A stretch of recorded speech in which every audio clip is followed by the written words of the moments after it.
کی وجہ سے سیاہ ہو چکا تھا۔ ملک عرب کے اندر جو بچی پیدا ہوتی اسے زندہ رہنے کا حق حاصل نہیں تھا۔ وہاں کا قانون یہی بنا ہوا تھا کہ ہمارے گھروں میں بچی پیدا نہ ہو، اگر بچی پیدا ہو جائے ملک عرب کا قانون اسے زندہ زمین میں دفن کرنا ہوگا۔ ہمارے یہاں کوئی داماد بن کر نہ آئے، ہمارے یہاں بیٹی کو لینے والا کوئی نہ آئے، یہ وہاں کا قانون تھا۔ میں آپ کے سامنے زمانہ جاہلیت کا ایک واقعہ رکھتا ہوں، اور وہ واقعہ آپ کے رونگٹے کھڑے کر دے گا، آپ کو آنسو بہانے پر مجبور کر دے گا، آپ کے جگر کے ٹکڑے ٹکڑے کر دے گا۔ واقعے کو سننے کے بعد آپ کے بدن پر کپ کپی طاری ہو جائے گی کہ وہاں کے لوگ زمانہ جاہلیت کی ضلالت و گمراہی کے اندر کس قدر ڈوبے ہوئے انسان تھے۔ اللہ کے پیغمبر جناب محمد الرسول اللہ صلی اللہ علیہ وسلم اپنے صحابہ رضی اللہ عنہم کی مجلس میں تشریف فرما ہے۔ ایک صاحب آتے ہیں جن کا چہرہ منور ہے، حسن و جمال کے پیکر تھے،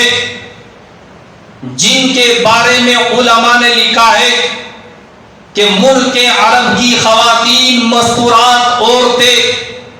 ان کے آنے اور جانے کا انتظار کیا کرتی تھی۔ ان کے آنے اور جانے کے وقت میں عورتیں دروازوں سے کھڑی ہو کر ان کا دیدار کیا کرتی تھی۔ وہ نوجوان اللہ کے پیغمبر جناب محمد الرسول اللہ صلی اللہ علیہ وسلم کے پاس تشریف لاتے ہیں۔ بدن کے اوپر کپ کپی طاری ہے، غم زدہ انسان معلوم ہوتا ہے، رنج و غم اور دکھی کی تصویر بنا ہوا ہے، آنکھوں کے اندر آنسو ہیں، چہرے کے اوپر رنج و غم کے آثار نمایاں اور آشکارا ہے۔ اللہ کے پیغمبر جناب محمد الرسول اللہ صلی اللہ علیہ وسلم سے فرمانے لگا، اے اللہ کے رسول، ایمان لانا چاہتا ہوں، اسلام کو قبول کرنا چاہتا ہوں، آپ کے غلاموں میں کلمہ پڑھ کر شامل ہونا چاہتا ہوں، لیکن اے اللہ کے رسول، ایمان لانے کی تمنا تو ہے، اسلام لانے کی تمنا تو ہے، آپ کے غلاموں میں شامل ہونے کی آرزو تو ہے، لیکن میں نے زمانہ جاہلیت کے اندر ایک ایسا گناہ کیا تھا، ایک ایسا جرم میں نے کیا تھا، ایک ایسی تقصیر میں نے کی تھی کہ وہ گناہ آسمانوں سے بڑا ہے، وہ گناہ زمین سے بڑا ہے، وہ گناہ کفر و شرک سے بڑا ہے،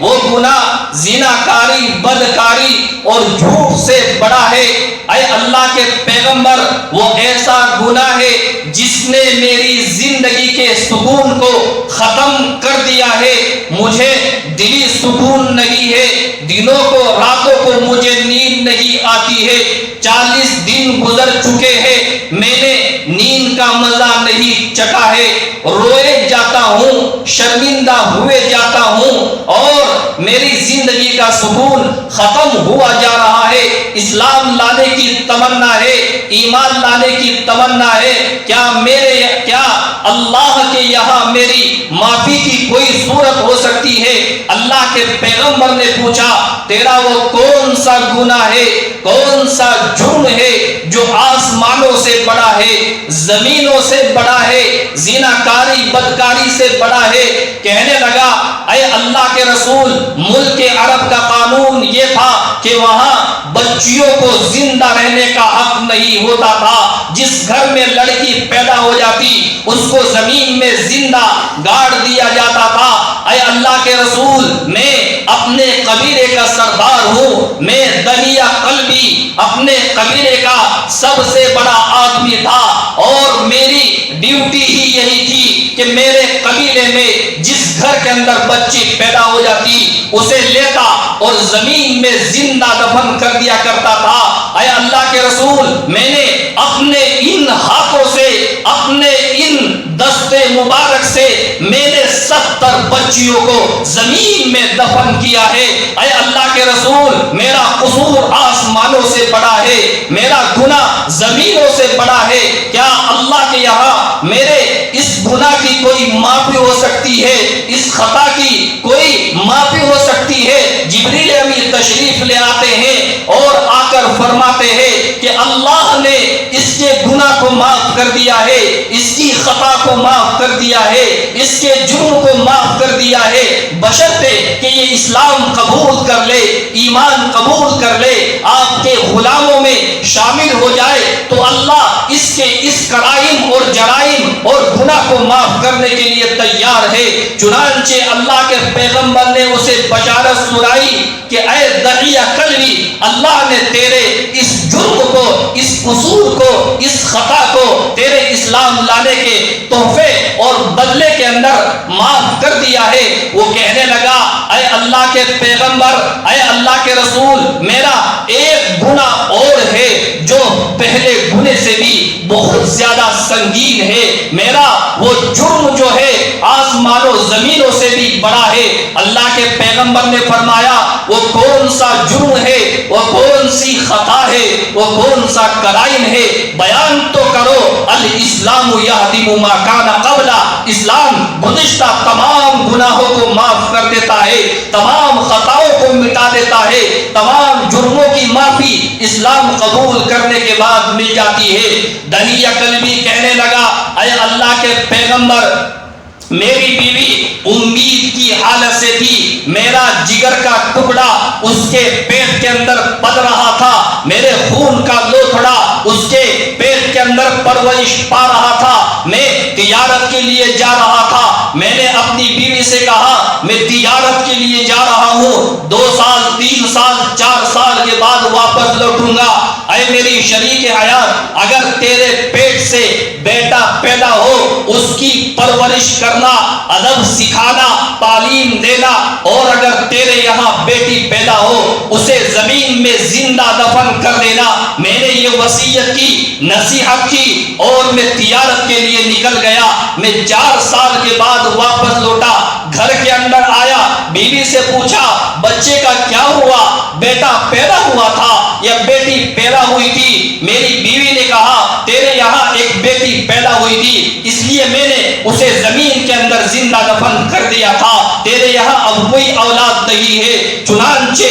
میری زندگی بسر ہوتی رہی، ایک بچی ہمارے گھر آئی، میری بیوی کے ساتھ کھیل رہی تھی، ہنسی مذاق کر رہی تھی، میری بیوی کے ساتھ وہ کھیل اور لاہو و لعب میں مشغول ہے۔ میں باہر سے آیا، میں نے پوچھا یہ لخت جگر کون ہے؟ فرمایا یہ ایک پڑوسی کی بچی ہے جو یہاں کھیلنے کے لیے آ گئی ہے اور ہمیشہ آ جایا کرتی ہے۔ چنانچہ میں نے کہا کہ اے میری بیوی، یہ بچی حسن و جمال کی پیکر ہے، کیا خوبصورت بچی ہے، کیا حسن و جمال ہے، اس کے ماں باپ کتنے خوش نصیب ہے کہ جن کے گھر میں اور جن کے گھر کے آنگن میں یہ چاند جیسی بچی پیدا ہوئی ہے، اس کے ماں باپ کتنے قسمت والے ہیں، کتنے مقدر والے ہیں۔ چنانچہ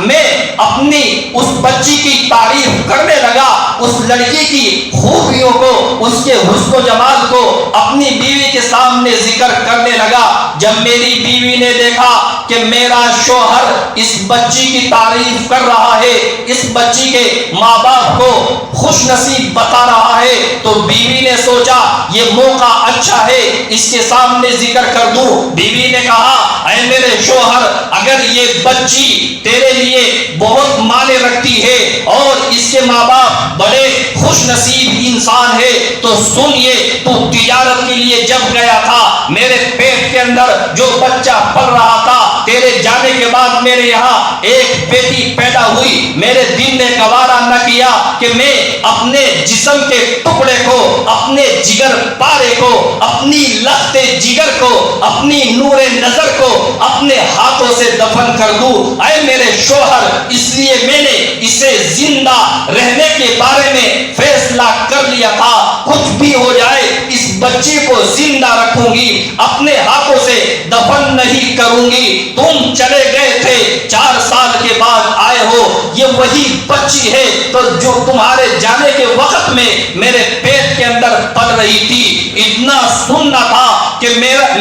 میری محبت عداوت کے اندر بدل جاتی ہے، اور میں نے فیصلہ کر لیا کہ آج کے سورج کے غروب ہونے سے پہلے پہلے اس بچی کی زندگی کے سورج کو غروب کر دوں گا۔ چنانچہ میں نے چپکے سے ایک کدال لیا اور 4 سالہ بچی کو اپنے کندھے پر بٹھایا اور اپنی بیوی سے نظر چرا کر میں اسے جنگل کے اندر لے جاتا ہوں۔ وہ بچی میرے کندھے پر بیٹھی ہے، پوچھتی ہے ابا جان مجھے کہاں لے کر جا رہے ہو؟ تو میں نے کہا بیٹا آج تمہیں تمہارے ماموں کے یہاں لے کر جا رہا ہوں۔ میں جب گاؤں سے نکلا، جنگل کے اندر پہنچا تو بیٹی کہنے لگی ابا جان یہ تو جنگل ہے، یہاں تو ماموں کا گھر نہیں ہے، تم مجھے کہاں لے جا رہے ہو؟ میں چپکے سے لے گیا اور جہاں بچیوں کو زندہ درگور کیا جاتا تھا، اے اللہ کے رسول، میں نے اپنی بچی کو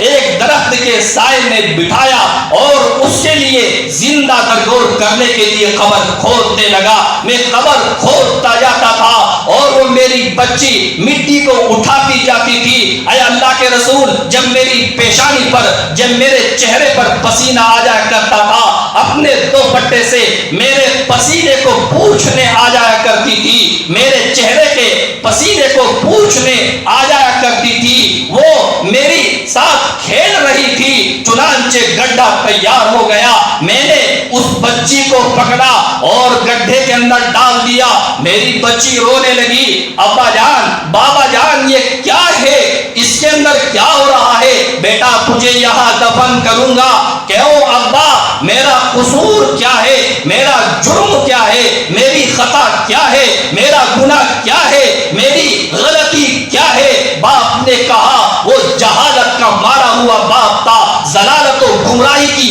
دلدل میں ڈوبا ہوا باپ تھا۔ سنگین باپ نے کہا تیرا اس سے بڑا جرم کیا ہو سکتا ہے کہ تو بیٹی کی حیثیت سے میرے یہاں پیدا ہوئی ہے۔ ہمارے یہاں ملک عرب میں بچیوں کو زندہ رکھنے کا حق حاصل نہیں ہے، یہی تیرا جرم ہے، یہی تیرا گناہ ہے، یہی تیری غلطی ہے کہ آج تجھے تیری غلطی کی پاداش میں زمین کے اندر زندہ دفن کیا جا رہا ہے۔ میری بچی روتی ہے، گڑ گڑاتی ہے، اپنی زندگی کی بھیک مجھ سے مانگتی ہے۔ میں نے اپنی اس بچی کی ایک نہ سنی اور مٹی ڈالتا گیا۔ اللہ کے پیغمبر جناب محمد الرسول اللہ صلی اللہ علیہ وسلم مسلسل رو رہے ہیں، آپ کا چہرہ اشک بار ہے، صحابہ کرام رضی اللہ عنہم اجمعین کی جماعت بھی رو رہی ہے، تمام صحابہ کے چہرے اشک بار ہے، محفل آنسوؤں سے ٹپک رہی ہے۔ چنانچہ وہ آدمی کہنے لگا، دہیا کلبی عرض کرنے لگا، اے اللہ کے پیغمبر جب میری بچی گردن تک مٹی کے اندر دفن ہو جاتی ہے اور اس کی زندگی کا آخری آخری وقت ہو جاتا ہے وہ مجھ سے پھر فریاد کرتی ہے، ابا جان کبھی آپ کے پاس نہیں آؤں گی، آپ سے کسی چیز کا مطالبہ نہیں کروں گی، آپ کے گھر میں کبھی قدم نہیں رکھوں گی، جنگلات میں رہ لوں گی، بھیک مانگ کر میں اپنی زندگی بسر کر لوں گی، لیکن بابا جان مجھے زندہ رہنے کا حق دے دیجئے۔ اگر آپ کو مجھے زندہ دفن کرنا ہی تھا تو مجھے میرے گھر بتا دیتے، میں اپنی اماں کو اپنی زندگی کا آخری سلام کہہ کر آ جاتی۔ اللہ کے پیغمبر کی چیخ نکل جاتی ہے، چنانچہ اللہ کے پیغمبر فرماتے ہیں، اللہ کے پیغمبر اپنے ان ماتھے کو پیشانی پر ہاتھ رکھ کر پکڑ لیتے ہیں، یہ تو نے کیا کر دیا ہے؟ پیغمبر رو رہے ہیں، پیغمبر کے صحابہ رو رہے ہیں، وہ فرماتے ہیں کہ میری بیٹی زندگی کی بھیک مانگتی رہی اور مجھ سے اپنی زندگی کے بچاؤ کی فریاد کرتی رہی، ایک نہ سنی، میں نے اسے زندہ زمین کے اندر مکمل دفن کر دیا۔ اے اللہ کے پیغمبر، جس دن سے میں نے دفن کیا ہے وہ بچی روزانہ میرے خواب کے اندر آ رہی ہے، آج 40 دن کا عرصہ گزر گیا ہے، روزانہ رات میں جب بھی میں سوتا ہوں خواب میں آتی ہے اور آ کر یہی کہتی ہے، بابا جان کل قیامت کا دن ہوگا، حساب و کتاب کا دن ہوگا، جرم کے بدلہ لینے کا دن ہوگا اور میرا یہ ہاتھ ہوگا آپ کا گریبان ہوگا اور محمد رسول اللہ کی محفل ہوگی، اس وقت کیا جواب دو گے؟ چنانچہ اے اللہ کے پیغمبر، اس خواب نے، اس جرم نے، اس گناہ نے، اس غلطی نے میری زندگی کے سکون کو ختم کر دیا ہے، دن اور رات مجھے نیند نہیں ہے، بے سکون ہوں، بے اطمینان ہوں، کیا میری معافی کی کوئی صورت ہے؟ اللہ کے پیغمبر خاموش ہے اور رو رہے ہیں، صحابہ رو رہے ہیں، جبریل امین تشریف لے آتے ہیں اور آ کر سناتے ہیں، الاسلام یہدم ما کان قبلہ، کہ اسلام ان تمام گناہوں کو مٹا دیتا ہے جو کفر کی حالت میں کیے گئے ہو، جو شرک کی حالت میں کیے گئے ہو۔ اے اللہ کے پیغمبر، اگر اسلام قبول کر لیتا ہے، ایمان قبول کر لیتا ہے تو آج بھی اس کا وہ گناہ دھل جائے گا۔ مسلمانوں، آج کی مسلمان عورتیں، ہماری مائیں بہنیں بیٹیاں آج غیروں کے کپڑوں کو پہن رہی ہے، بازاروں میں جاتی ہے، وہ کپڑے چنتی ہے جو سیریلوں کے اندر دکھائے جاتے ہیں، جو ٹیلی ویژن کے اندر دکھائے جاتے ہیں، جو فلموں کے اندر دکھائے جاتے ہیں، وہ لباس چنتی ہے جو اد کچرے ہوتے ہیں، جن میں عورت کا پورا بدن دکھائی دیتا ہے، وہ عورتیں ان لوگوں کے لباس کو اپنا رہی ہے جو مرد جو ہے ان عورتوں کو زندہ زمین میں دفن کر دیا کرتے تھے، اور جس پیغمبر نے ان خواتین کو زندہ رہنے کا حق دیا، وہ کپڑے ان فلمی اسٹاروں کے کپڑے چن کر اور سیریلوں کے کپڑوں کو اپنا کر میرے پیغمبر کے دل کو دکھا رہی ہے،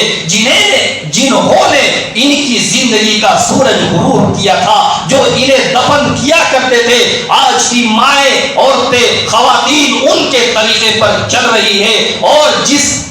پیغمبر نے ان عورتوں کو زندہ رہنے کا حق دیا ہے، ان عورتوں کو عزت دی ہے، آج کی خواتین اسی پیغمبر کے دل کو ٹھیس پہنچا رہی ہے، اذیت پہنچا رہی ہے۔ میرے پیغمبر نے آنے کے بعد عورت کو زندہ رہنے کا حق دیا ہے، انہیں عزت دی ہے، اور پیغمبر نے یہ کہا ہے کہ اے انسان، اگر تیرے یہاں ایک بیٹی ہو، 2 بیٹی ہو، 3 بیٹی ہو، اور تو اس کی بہترین تربیت کرتا ہے، اچھی پرورش کرتا ہے، اسے پڑھاتا ہے، لکھاتا ہے، شادی کر دیتا ہے، میں محمد الرسول اللہ ضمانت دیتا ہوں کہ اس کا ہاتھ پکڑ کر جنت میں دلاؤں گا۔ یہ پیغمبر نے کہا ہے، پیغمبر کی تعلیم یہ ہے کہ اے انسان، اگر ایک عورت تیری ماں ہے تو اس کے قدموں میں تیرے لیے جنت ہے، اگر ایک عورت تیری بیٹی ہے وہ تجھے جنت میں لے کر جائے گی. اگر ایک عورت تیری بیوی ہے وہ تیری شریک حیات ہے, وہ تیری عزت ہے, اس کا کھانا, اس کا پہننا اور اس کی ضروریات کو پورا کرنا اے مرد یہ تیری ذمہ داری ہے. صبح سے لے کر شام تک وہ جو بھی کھاتی ہے, جو بھی پیتی ہے, جو بھی پہنتی ہے, تمام ضروریات کو پورا کرنا یہ تیرا فریضہ ہے. حتیٰ کہ اگر تیری بیوی کا انتقال ہو جائے اس کے لیے کفن کا انتظام کرنا, دفن کا انتظام کرنا اللہ نے شوہر کے ذمہ رکھا ہے. کماتا مرد ہے, دن بھر محنت مرد اٹھاتا ہے, گھر کے اندر عورت کھاتی ہے, عورت پیتی ہے, عورت پہنتی ہے. یہ اسلام نے عورت کو عزت دی ہے, اسلام نے عورت کو وقار دیا ہے اور کہا ہے اگر ایک عورت تیری بہن ہے وہ تیری عزت ہے, تیری ناموس ہے, اس کی حفاظت کرنا بھائی کی ذمہ داری ہے. تو اسلام کی تعلیمات تو یہ ہے کہ مذہب اسلام نے اور میرے پیغمبر نے عورت کو زندہ رہنے کا حق دیا ہے. اللہ کے پیغمبر جناب محمد الرسول اللہ صلی اللہ علیہ وسلم اس جہالت کو, کفر و شرک کو, ان بدعتوں کو, ضلالت و گمراہی کو, بت پرستی کو ختم کرنے کے لیے دنیا کے اندر تشریف لاتے ہیں. حضرت آمنہ رضی اللہ